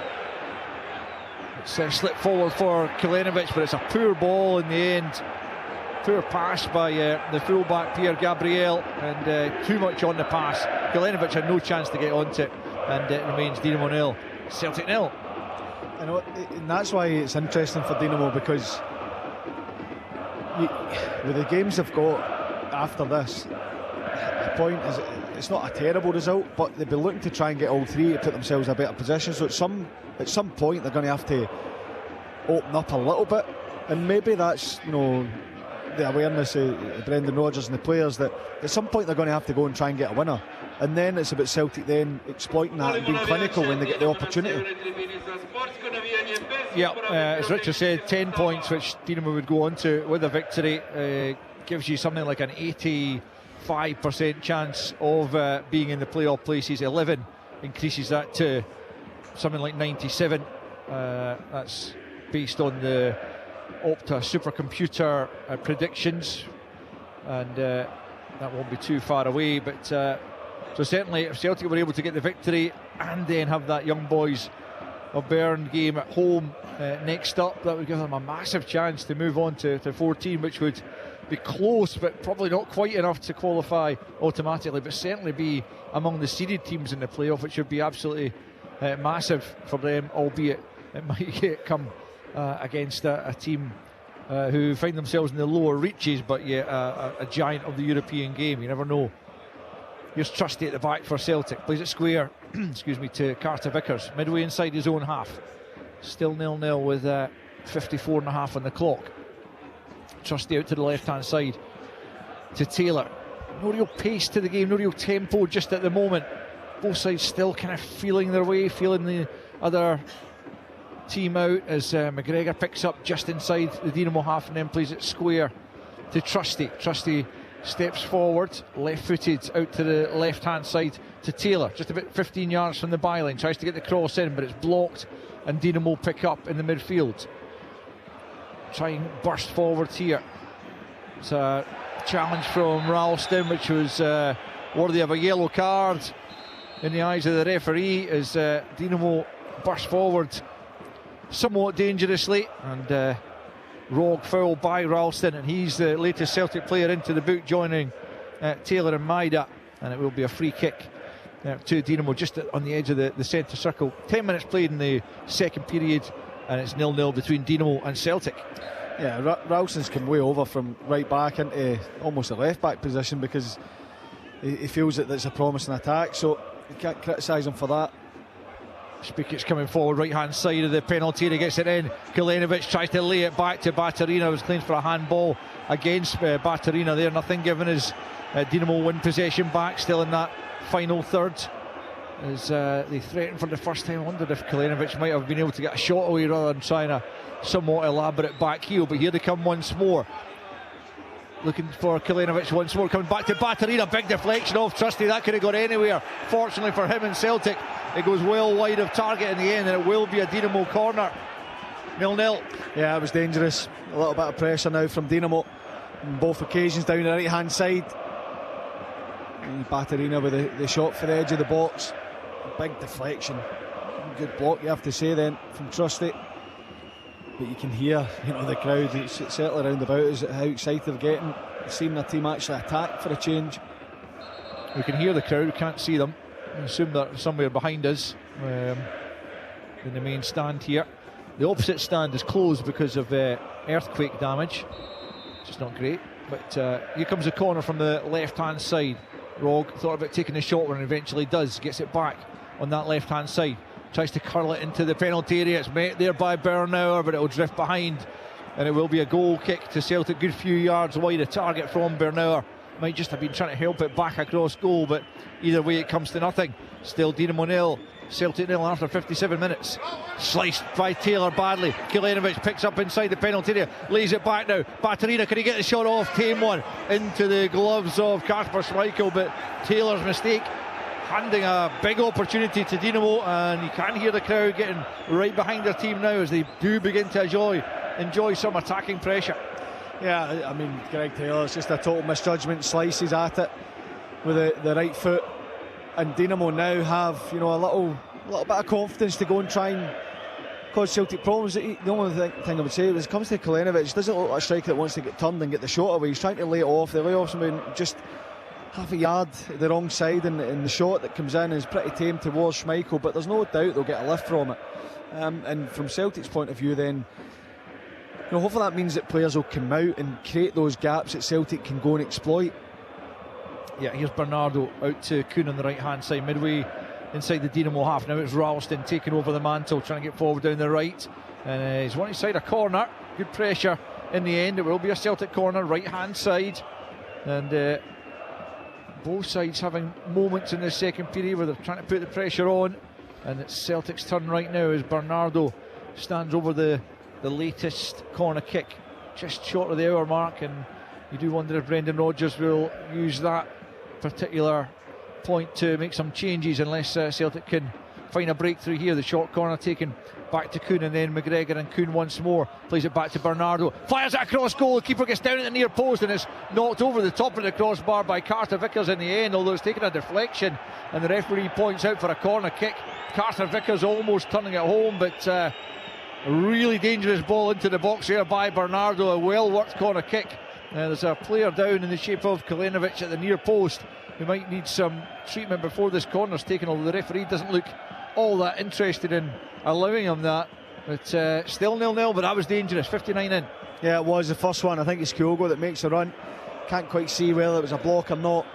And the second one, Kilenovic gets in the way of Carter Vickers with his shot. There's a few of the Dinamo players complaining to Carter Vickers. I don't know what for.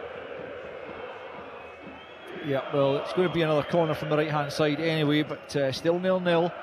As Dinamo having to do some desperate defending there. The goalkeeper did well at his near post to get rid of the danger. Here's Bernardo, sends that one in near post. It's Kilenovic who gets up to nod that away, and it's won there well by Baturina, who's leading the charge on his own. There's 4 Celtic players trying to get back with him. Still he has it inside the penalty area. Cacciavenda then laying it back to the edge of the box, given away, but it's picked up once more. Shooting opportunity here for Ristovski, blocked by Hatate, and then Maida will pick it up 25 yards from his own goal. Anywhere will do just at the moment for Maida. Kyogo will chase that. The goalkeeper just gets there, well outside of his box, and he just thumps it out of play. Zagarach as Kyogo looked to pounce. Danger at either end again, but it's still 0-0 with an hour played. Yeah, well done, Anthony Ralston. Baturina gets beyond McGregor, gets beyond Ralston, but he sticks with him and forces him wide and allows for reinforcements there. Kyogo, as soon as that ball goes forward, you know that the defenders are going to be surprised at how quick he is, how sharp he is. Goalkeeper managing to snuff out the danger, but this game's opening up right now, and it's no surprise because I don't think a draw is a disaster for either team, but definitely 2 teams that want to win. Ralston has it then after that good bit of defending. McGregor slides it forward to Taylor, who's picked up that central area that he's been encouraged to do since the time of Ange Postecoglou. McGregor now onto Bernardo and out to the right hand side for Kuhn, just about 30 yards from the goal line, cuts infield, looking to come up to the edge of the penalty area. He's challenged, but he's still got possession somehow. Now he's on the left hand side, swings it into the back post. Teofil Catherine with a header clear to the edge of the box. Dinamo should pick up here, but it's been lost again to Hatate. Was he fouled? Yes, he was. The free kick's quickly taken. Teofil Catherine does well to intercept that because Kyogo was the target. He was in behind there. It's good quick thinking from Celtic to take the free kick as quickly as they did, but Teofil Catherine dealing with the danger. It's out now for a throw-in on the far side as the manager comes out of his dugout to try and rouse the fans, get them behind the team again. Nenad Bielica just trying to urge them into life, and they've taken the cue.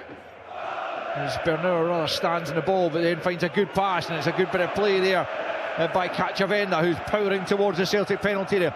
Infield it goes, Batterina scoops it over the top. That's a really good chance again from 18 yards. Terrific bit of play from Cacciavenda, laid it on a plate for Batterina, who couldn't keep it down, and it remains after 62 minutes of a end-to-end second period. Dinamo 0, Celtic 0.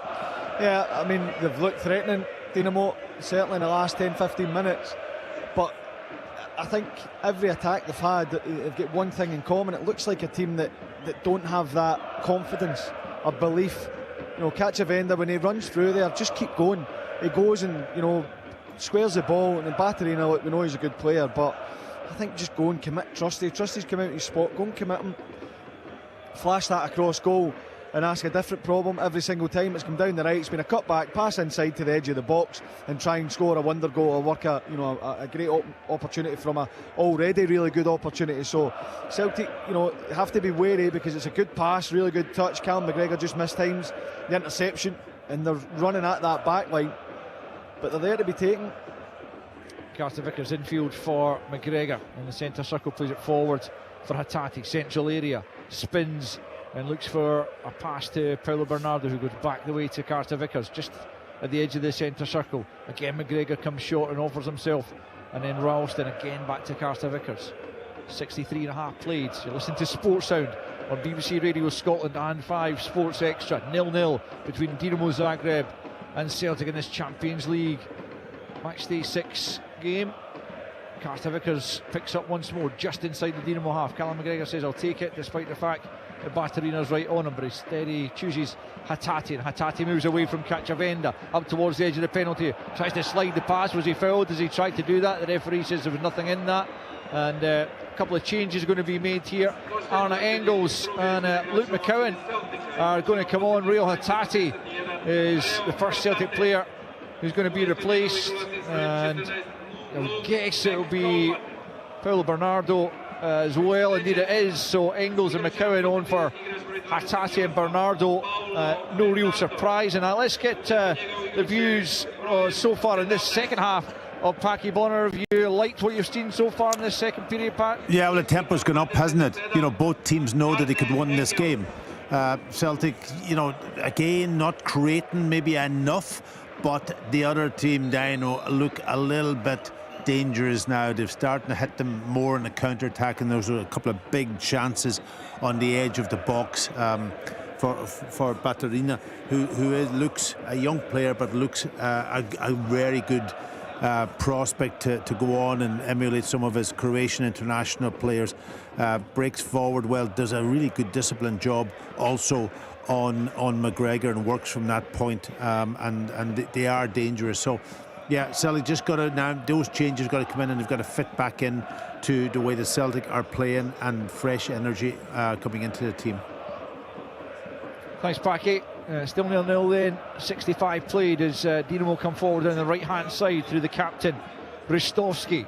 Maida holds him up for now, goes back the way to Bernauer on the halfway line. Now it's Batterina's drifted out to the right hand side.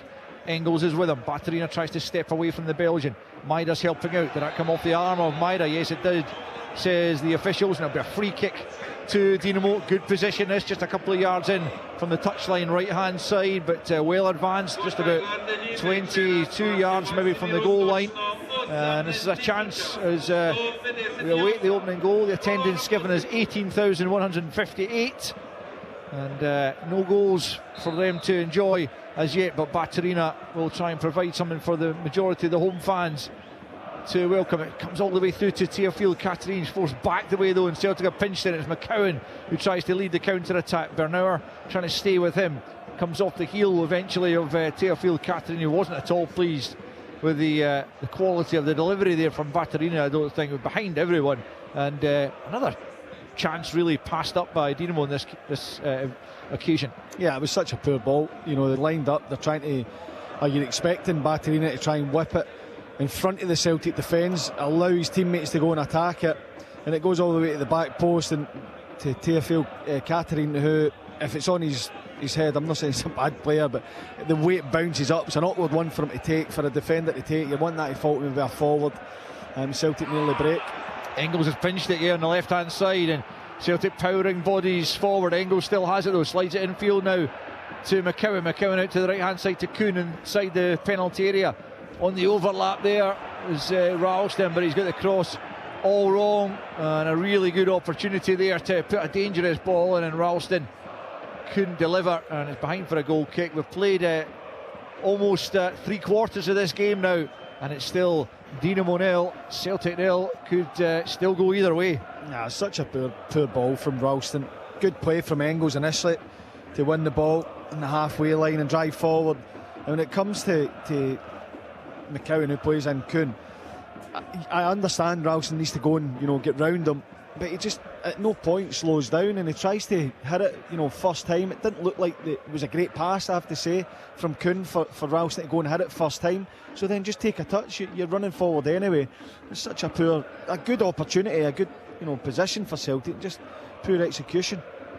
Back it goes to the goalkeeper Zagarats, who still hasn't had a shot of real note to deal with, nor has Kasper Schmeichel, has to be added, as Celtic pick up possession midway inside their own half, and it's Ralston playing it forward to McCowan, who couldn't have dreamt at the start of this season, as he trained and played with Dundee, that he would be playing Champions League football just a few months later. Here come Dinamo through Ristovski, the captain, back in field to Baturina, clips it out to the left hand side, too much on it though, and out of play, and Dinamo running out of ideas there. It won't be too long, I don't imagine, before Nina Bjelica goes to his bench and tries to make some changes, albeit they don't have nearly the strength and depth that Celtic do just at the moment. Here's McGregor powering forward for Celtic, plays it infield now for McCowan. McCowan goes for goal, and that's a good save from Zagarats. Goes down to his left, holds on to it. That's the first test of him in this game, really, and it Luke McCowan, after 69 minutes, who's provided it. One target, but well taken by the goalkeeper. Yeah, it was good play initially. McCowan, little ball round the corner to McGregor, and he gets himself forward into support. As he hits the shot, Kyogo, his arms up, he's looking for the pass, but it's in the middle. I can't blame him really for taking the shot on. It's good play between McCowan and McGregor, and that's, the game is stretching, it's opening up now, and that's going to be the opportunities for midfield runners. Kyogo just cutting a frustrated figure at that moment in time, but I'm sure he will get his opportunity. Spickens, good play by him as he up towards the edge of the penalty area. Taylor with a good challenge though, right on the edge to dispossess him, and Celtic pick up through McGregor, who finds McCowan just inside his own half. It really is end-to-end stuff at the moment. It's Celtic coming forward looking for the opening goal of the game with 20 minutes left of the 90. Back it goes to McCowan. Now McGregor once more midway inside the Dinamo half, plays it square in the centre of the park to Taylor. Back with McGregor, goes out to the right hand side as a couple of what I hope are fireworks go off somewhere in the vicinity. Here's Greg Taylor out to the right hand side to Tony Ralston. He gets it back once more from Kuhn. Celtic keeping possession, but no real threat just for the moment on the Dinamo goal. But Taylor has it once more in a central area. Engels might just open up for him. The challenge came in from behind. That looked like a foul by Baturina, right in the back of Engels, nowhere near the ball. The referee allows play to continue as Dinamo look to break up field. It has gone out for a Celtic throw-in, but I think Celtic should have had a free kick on the edge of the penalty area, James. Absolutely, totally agree with you. Engels, there's been a couple now. There was one 5 minutes ago. I don't think that was, but there's certainly that. The one just happened. That was a foul. Engels had been his legs taken away from him. The referee's right in front of it. Which I think shows you where Dinamo are at the minute. A player down with cramp. Yeah, and that is stoppage in play is going to allow Celtic to make another couple of changes, with James Forrest coming on as well as Adam Ida. James Forrest, we talked about Callum McGregor reaching a landmark of 100 games in Europe for Celtic. This is going to be James Forrest's 117th as he edges closer to Scott Brown's record. Now, this is Kyogo, who's going to come off, of course, to be replaced by Adam Ida. And Forrest will replace Dyson Maeda. So another double change made by Brendan Rodgers as he looks to force the issue here, take the game to Dinamo Zagreb and take all 3 points. Still 0-0 though, with 72 on the clock, and looks like Dinamo themselves are going to make a change here as Nathaniel Mbuku comes on, and off goes Dario Spikic. First change for the home side. And Celtic having made now 4 changes. Let's see if that changes things in a positive manner for them. Still 0-0 then after 72.5 minutes. Ball's back with Kasper Schmeichel. Plays out short to Trusty. Square for Carter Vickers. He comes up towards the halfway line. Out to the right hand side for McCowan. McGregor makes a run for him, but he goes back the way to Ralston and then back again to Carter Vickers in the halfway line. Plays it short forward to Callum McGregor. Back to Carter Vickers once more. Forward now to Aramida, who's just dropped off the front to come and collect the pass and then play it out to Ralston. On it goes now with Kuhn. Kuhn's got the better of the fullback. Into the box he goes, tries to force it across goal, and it's going to be a goal kick in the end. The fullback recovered pretty well in the end there, Pierre Gabriel, because it looked like Kuhn had got the better of him just for a moment, but he did enough in the end to put Kuhn off. Behind for a goal kick. 73.5 on the clock. Dinamo 0, Celtic 0. That was the speed. Speed of the movement. Just takes a touch, shifts it onto the right. I don't know if Pierre Gabriel's expecting him maybe to come back inside, but as soon as he goes down to the right hand side with that speed, he's away from him. But it's great recovery to get back, as you said. Out of play for a Dinamo throw-in just in front of their own technical area. That's been a straight swap on the right hand side for Dinamo, with Mbuku coming on for Spikic. At the back it's Teofil Katarine playing it square for Bernard. He goes back to his goalkeeper Daniel Zagoratz. Nothing to choose between the sides in the second period. Celtic not quite as dominant, I don't feel, as they were in that first half. Now Dinamo thought they'd earned themselves a corner there, but Lukasz Kachavenda denied by the assistant referee's flag as he points for a goal kick. So goalless going into the final quarter of an hour here in Zagreb. Can Celtic emerge with all 3 points, which could be oh so valuable in the end, and perhaps sound the death knell for Zagreb's own hopes of even reaching the playoffs, as I say, with Arsenal and Milan to come in their final 2 games. Celtic have young boys at home, and then big game down at Villa Park against John McGinn's Aston Villa. Nicholas Kuhn feeds it in towards the edge of the penalty. Bernauer gets there, falls for Forrest, volleys it, presumably trying to volley it towards goal. Doesn't even go out of play in the end. He does manage to keep it in right hand side.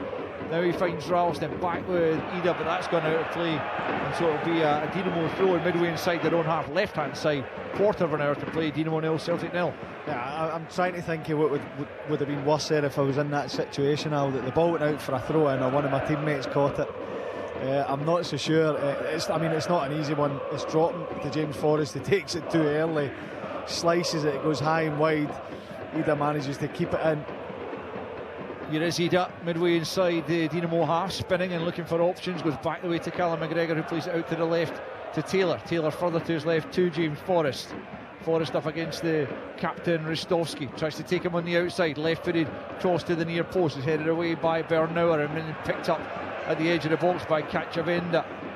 Down goes Kulenovic off the ball, but Buku is picked up on the right hand side, tries to switch the play. It's a terrible ball, and Ralston easily able to pick that off and find his captain Callum McGregor. Forward it goes to Ida. Ida can't really get the ball out from under his feet initially, and then he plays a poor pass straight out of play. Just a little bit disjointed from Celtic after the changes they've made, and it's still with 13.5 to play plus stoppage time. Dinamo 0, Celtic 0. Yeah, well, I think it's just been tough for Celtic to find that opening, that real opportunity.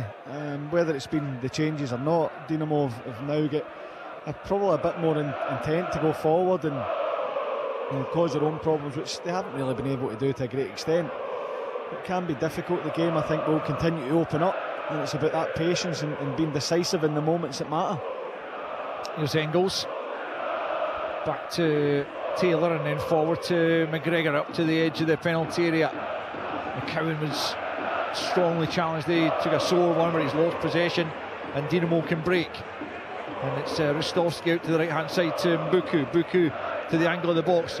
Ristovski still in support, plays it off Taylor, and it's a corner, and now Ristovski is the latest to try and get the fans back on side, get them right behind the team as they look for a potentially crucial winning goal in the terms of the overall picture of the campaign as they come forward and prepare to take this corner kick from the right hand side. They're going to make another change just momentarily, not before this corner's taken. I don't think, looks like Arber Hodja is the man who's going to come on shortly, but first of all it'll be a corner kick taken by Marco Rog from the right hand side, right footed. Dinamo, plenty of players inside that penalty looking to get on the end of this, and it comes to the edge of the 6-yard box. Bernauer attacked it but didn't really get the purchase he was looking for, but he got a run on it, and that was dangerous. Here's Rog once more, right hand side, dinks it back into the box. Well run by Trusty in there, rose highest to knock it clear, but Celtic haven't got it entirely clear.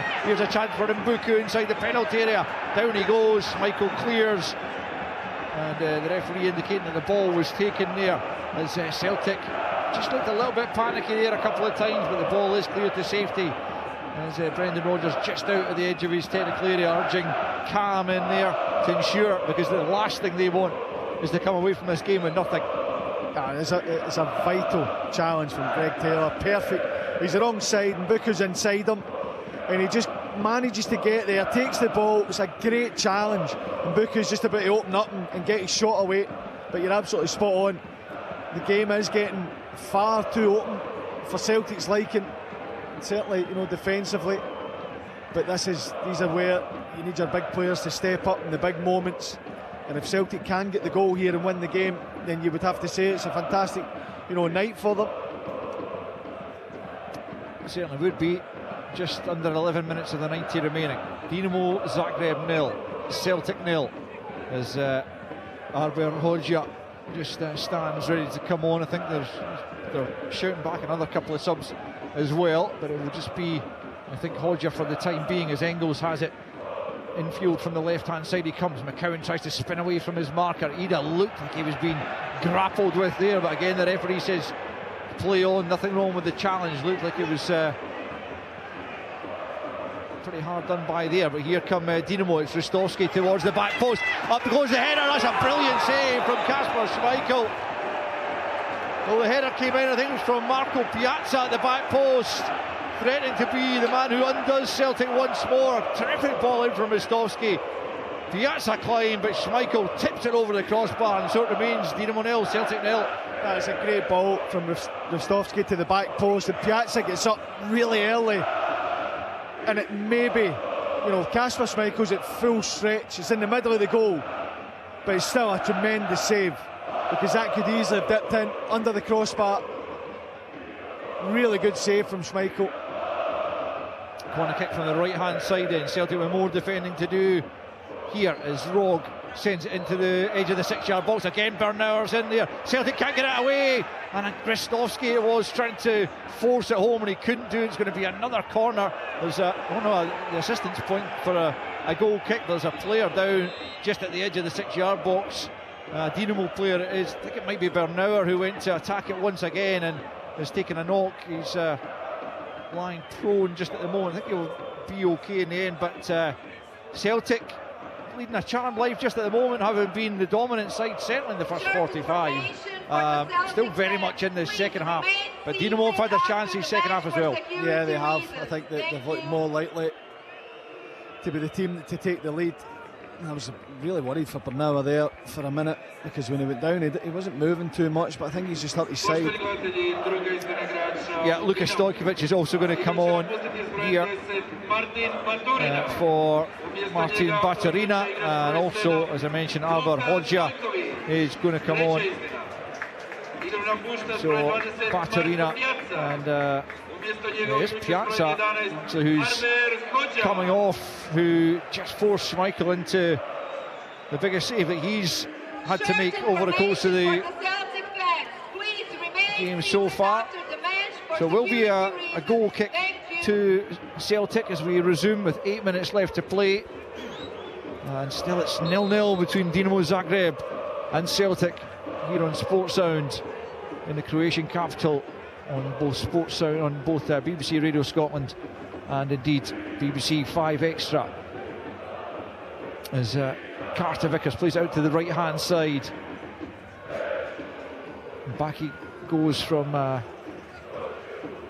McGregor, now it's square to Trusty, just on the halfway line. It's Greg Taylor. Dinamo have certainly been seen more as an attacking force in this second half, and Schmeichel forced into that good save just a few moments ago to preserve his clean sheet. Once again it's behind for a goal kick to the home side. Celtic's fluency has just somewhat eluded them in the last 10 minutes or so, as Zagorac prepares to take this as goal kick. Away across to our left hand side.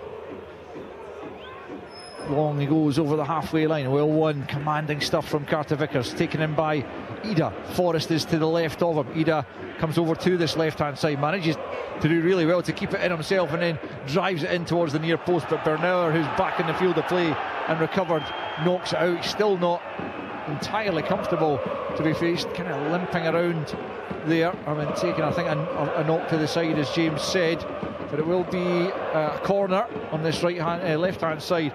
Right-footed Arne Engels has come across, set piece specialist, the Belgian. Let's see what he can conjure here as Celtic look for a late winner here potentially. 6 minutes left to play plus stoppage time, 0-0 as Engels stands over the ball, left hand side, curls it into the 6-yard box. It's a Dinamo header gets to it first. It's not entirely clear as then Buku from the edge of the box knocks it forward. Kulenovic, diving header comes in from Ralston to make sure that Dinamo can't come on the break, but they've won it back once more, the home side. Claims for a handball there, but it's just out of play for a throw in, more or less on the halfway line to Dinamo, right hand side. 5.5 minutes, and it's edgy times here because, as I say, we said at the very start, a draw is a very decent result for Celtic, but just imagine with the way the game has gone that they might feel it's a chance missed if they don't come away with all 3 points, but they certainly do not want to come away with 0 points as Kulenovic heads the ball on, but Hodja was always going to be offside, and so it doesn't chase it, and it's picked up by Ralston deep in his own territory. 5 to play, and it's Dinamo 0, Celtic 0. Yeah, I mean, it could be viewed as a chance missed, but you look at the game as a whole, you're not looking at any incident where you think, oh, a better finish there and it would have been a goal. It's not as if they've been wasteful. Celtic just haven't been able to create that opportunity to look like they can take the lead. Look, McCowan's shot in the second half from 20-25 yards. You know, they have looked dangerous at times and not maybe just been able to get into that position where you're really creating a gilt-edged opportunity. Celtic have it on the halfway line. Taylor back to Trusty to his right hand side to Carter Vickers, again on the halfway line, just under or just over 4 to play as Celtic continue to build. It's Trusty once more, the American international, to his fellow USA international Cameron Carter Vickers, who bursts forward up towards the edge of the penalty area. Now out to the right hand side he goes for Kuhn left footed towards the back post. Header comes in from Ida, comes off Bernauer, and behind for another Celtic corner, left hand side to be taken by Arne Engels. 4 to play, 0-0 it stands. You have to imagine that any goal that comes now would be the winning one as Engels prepares to send this in from the left hand side. Celtic putting just about everyone up into the penalty area. McGregor just looking at the edge, as is Kuhn. Ralston just a little bit deeper, but Dinamo have absolutely everyone back to defend this situation. A punch there from the keeper under absolutely no pressure. He could have caught it, but he gets good distance on it. It'll be retrieved by McCowan. Back to Schmeichel, well out of his penalty area, plays it short to Ralston. Back to McGregor on the halfway line. Just over 3 minutes left in the Maximir Stadion in Zagreb. Dinamo 0, Celtic 0. Celtic looking to keep up that unbeaten run that they put together since the Dortmund defeat. This would make it 14 without defeat in all competitions since then. As McGregor plays it infield to Taylor. Now it's McGregor midway inside the Dinamo half. Again, Dinamo just about everyone behind the ball apart from Kalinovic, the striker. Now he goes back to try and close Taylor down. The pass goes off to McGregor. Now it's Ralston. Ralston back to Carter Vickers. No great urgency just at the moment from Celtic. Maybe they are content with a point, or maybe they're just being patient, waiting for the opening to come. Can they prize this Dinamo backline open? It's Trusty out to the left-hand side to Forrest. Forrest comes infield on that right foot. Plays a little pass for Engels, left-hand side. The most brilliant ball across goal, but terrific defending from Teofil Catherine to cut it out, with a couple of Celtic players coming in there looking to get on the end of the ball across goal from Engels. Wonderful build-up there from Celtic. Just couldn't find the final ball, but you have to credit Teofil Catherine with the cut-out. Outstanding play from Celtic. Forrest and Engels down the left. Outstanding defending from Teofil Catherine, because he does right behind them. It's definitely, you know, an opportunity for Celtic to put the ball in the back of the net. Outstanding defending. So still 0-0 with 2 minutes left of the 90, plus a little bit of added on time at the end, so probably something like 6 minutes all told yet to play, as Dinamo have a throw-in down on this near side, although Bruce Bernauer has been, was he for? I thought he was going off there, but actually just retrieving the ball. But again, the dugout's somewhat obscuring our view on this near touchline. It's difficult to say exactly what is taking place down there outside of Brendan Rodgers' dugout, but ultimately it's going to be a free kick to the home side to be taken by Maxime Bernauer. We're just about to enter the final minute of the 90, and it's still Dinamo 0, Celtic 0 in the Champions League, as Kalinovic goes up there. Looked like he was fouling Taylor, but again the referee and his assistant on this near side allow it to continue, as Kalinovic does well to poke it into the substitute Stojkovic. Dinamo cough up possession. Taylor steps away from Stojkovic brilliantly, then plays it up towards Ida. Ida chests it down on the halfway line and then plays it forward looking for Kuhn. Good challenge though by the fullback Pierre Gabriel, as Dinamo look to try and build something themselves. 30 seconds left in the 90. The fourth official just making his way to the touchline to show exactly how much longer both these sides will be given to try and find a winning goal, or perhaps to eke out the draw, as Bernauer from the halfway line hits the diagonal out to the left hand side. Ralston is there and knocks it out of play as forward steps the fourth official. 3 minutes added on, and we are into that right now. As a very ambitious effort comes in from distance, and it's not too far over Kasper Schmeichel's crossbar. I think it was Marco Rog who hit that, as I was looking away to my right to see what the added on time situation was, and Rog, I mean, that's fully from, I would say, 40 yards maybe, and Schmeichel had to just watch that carefully as it flew over his crossbar. Decent effort. Yeah, it was. I think as he takes it initially, you're surprised, and Schmeichel just makes sure he gets in a good position, but the closer it gets to goal, you can see that it's going to not sail over, but dip over the bar. Schmeichel right behind it, arms at full stretch, and I'm happy enough to see it just drop over the bar. Here's Austin Trusty on the halfway line. Just over 2 minutes of stoppage time left to play. Dinamo 0, Celtic 0 in his Champions League game. Celtic could move on to 9 points if they can come away with a draw, but they will feel that victory was there for them. They might yet be able to find it. It's Forrest on the left hand side, nudges it back to Trusty just inside his own half. Just stepping over the halfway line, back out to the left hand side, this time for Engels. Engels comes in and then tries to switch the play, looking for Kuhn. Kuhn lets it drift over his head, but he won't be able to keep that in play, and the referee will point there for a goal kick, Dinamo goal kick. A couple of minutes left to play, and it's still goalless in the Maximir Stadion in Zagreb. I've no idea why Engels is trying to hit that diagonal for Kuhn. As soon as he cuts inside, he does pin the defender, and he's looking for the ball into feet, and then he goes to play, you know, diagonal to Kuhn, who's not renowned for his aerial prowess. I think that's a chance missed to go and get that Ida's feet in around the box. Liverpool have beaten Girona by 1-0. That one is finished. This one is nearly finished. A minute of stoppage time to play. Celtic get a free kick for a handball there, midway inside their own half. Maybe time for a final attack as Taylor just plays it back the way to Trusty, midway inside his own half. Plays it square to Carter Vickers. Square again for Trusty. Celtic edging towards another point to add to their tally in the Champions League. As